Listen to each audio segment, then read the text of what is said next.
Alright, welcome to my Stamina Warden PvP build for the Blackwood chapter. I'm going to make this real short and sweet.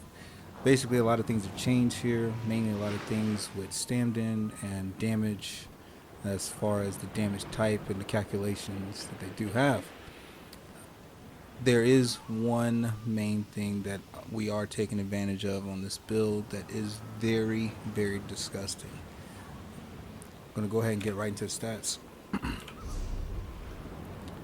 What we're running here is this set here I farmed a while ago. I saw it had potential and I was using it before. I've always like stamden in a heavy dot setup. Why, I don't know. But this set right here, Blood Drinker, that's why we call it the Bleedden. Increases bleed damage attacks by 20%. Deadly also increases bleeds, but the main thing about deadly is that it is for the damage over time portion. The reason why this set Blood Drinker outperforms deadly is due to the fact that it's all bleed damage. Now this setup right here is kind of the balanced setup of it. You could get way more cancer, way more toxic, but I'm not going to put that out there. It's up to your imagination. As far as the other set we're running it with Clever Alchemist, of course, great back bar set. And the main creme de la creme is going to be Master Dual Wheel. Now Master Dual Wheel increases the bleed damage and the initial hit of rending slashes and or blood craze. The final part of this build, I almost forgot, is we're running Ring of the Pale Order. This is truly a solo setup. Ring of the Pale Order, when you have massive dots, the amount of healing I get from this is absurd. It is really, really good, but I rarely run in groups, so that's why I mainly like Ring of the Pale Order with this heavy dot setup. And the fact that you can proc a lot of your dots from range, you can begin healing before you even start fighting. Just to kind of show what we have going for us and what all was changed in the patch. I'm going to do a buff up. You get up to about 5k weapon damage before Clever. Now here's what I'm using. The bird initial hit is now bleed damage. This is for the Blackwood patch. Also to the stack over time. This 11,000 stacks 7 times. So it could technically go over 77,000 if you get all 7 stacks. But you're not really going to. The off balance window is very short. Also to the initial hit. More off here. It's not even fully buffed up. The initial hit of Rending and or Blood Craze. Rending is a higher tooltip. Blood Craze is the lower one that has the heal on it. That gets buffed with Blood Drinker, and it gets buffed with Master Dual Wheel. The Master Dual Wheel doesn't show up on the tooltip. I'll show that to you a little bit later. Sub Assault is poison damage. It's not any kind of bleed damage, but it still hits hard. Use it for a delayed burst to time up. It's really good timing up with a bird. And then we're using Whirling Blades for the execute. Executes are so overtuned that even though I'm not even boosting it, just only with Clever and the weapon damage, that it still hits pretty hard.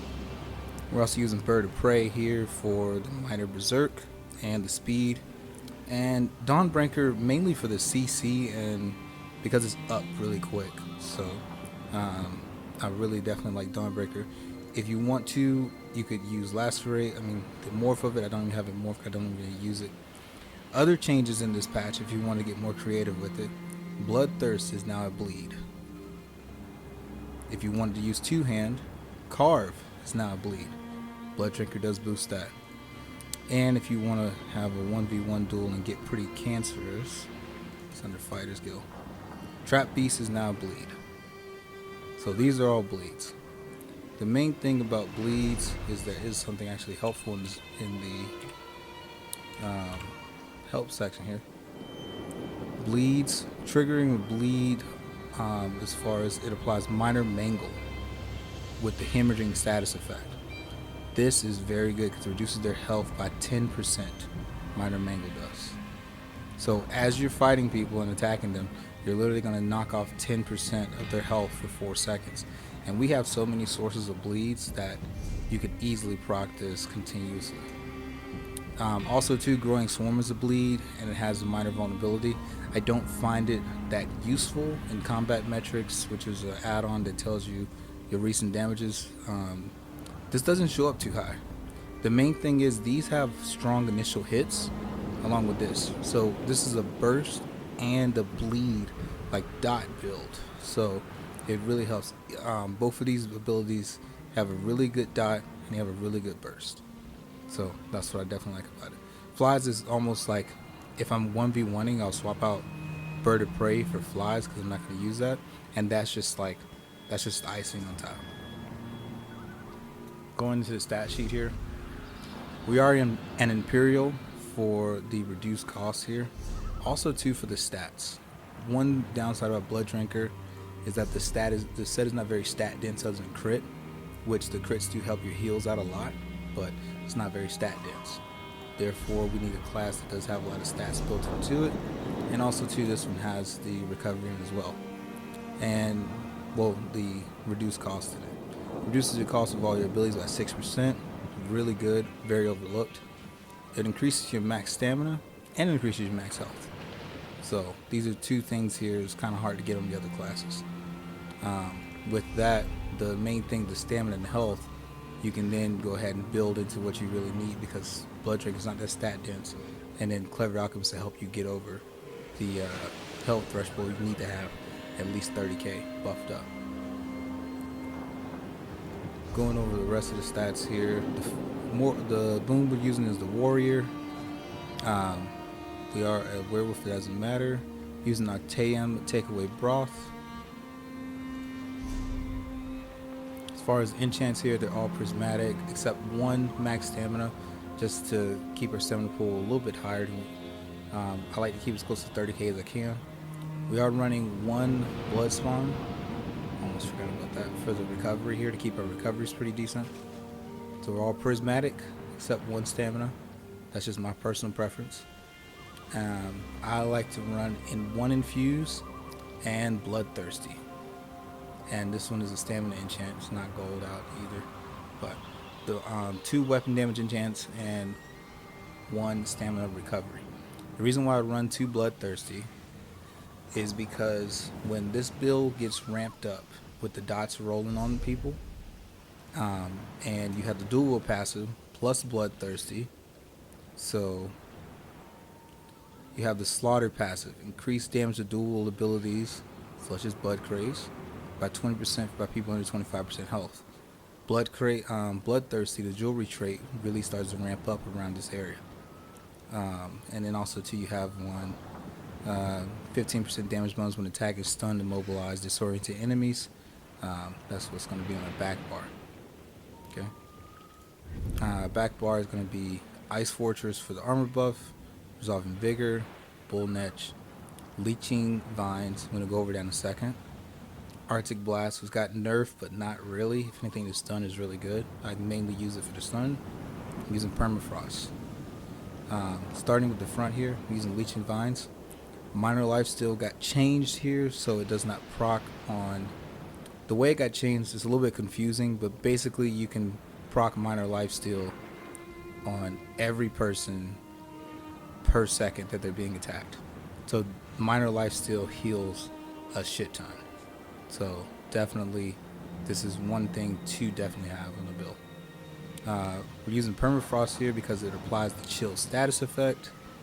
The chill status effect, we're not using Malakath here, so we kind of care about crit. And we do have decent crit due to Blood Drinker. So allies who have been recently chilled take 10% more critical damage. That's just a little damage buff here that we do get. Went over Grease. These are our unbuffed stats here on the front bar. The back bar actually. Front bar. Front bar sets. Went over all that. The CP got changed up a lot. Really just make sure you have your yellow passives here. If anything, go over my slottables. Using Deadly Aim, Resilience, Duelist Rebuff, Master at Arms. Master at Arms has more value than Untamed Aggression. Thaumaturge doesn't really have that much value because we're focusing on the bursts and the dots. These two achieve both of those. Next up here, the red tree. We're running Ironclad for more armor. We are mostly in medium armor. Juggernaut for the 10% damage reduction, while CC, Survival Instincts, very overlooked, makes everything cost less. Combined with the Imperial, you can block, roll, dodge, and do all you need to do a lot more. Make sure you have all yellow CP here. And yeah, that was that. Oh, the Rejuvenation one. That was the one I missed. Green tree, doesn't really matter, use what you like. And I'll have some pictures here of his buffed up stats, but I'll also too, I'll show you more so the combo once we find a suitable opponent.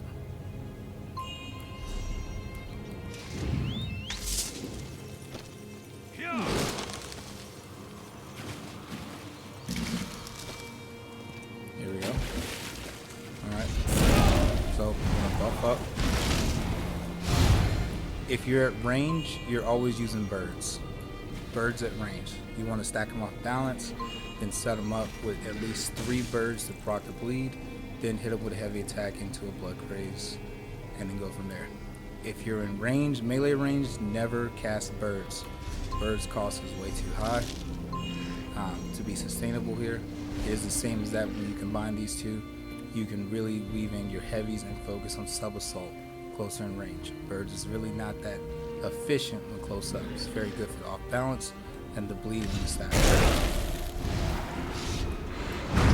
Sub assault, getting the balance, you're gonna die before that. It's going heavy attack while you're off balance into the stun, and then you can go for a spin.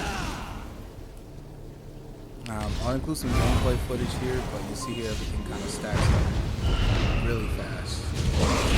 As far as the Clever Alchemist on the back bar, just be sure to proc that on the back bar. Most of the time you'll realize you're killing people without Clever anyway, but just to try to get your quick buffed up.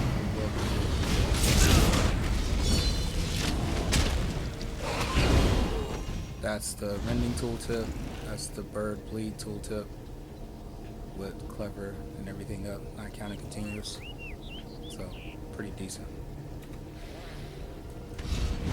Alright, that's the build video. If you got any questions or comments or anything like that, you can drop them down below. I'll try to get back to you as soon as I can. And have fun, I guess. Try to survive this patch. Damage is pretty high.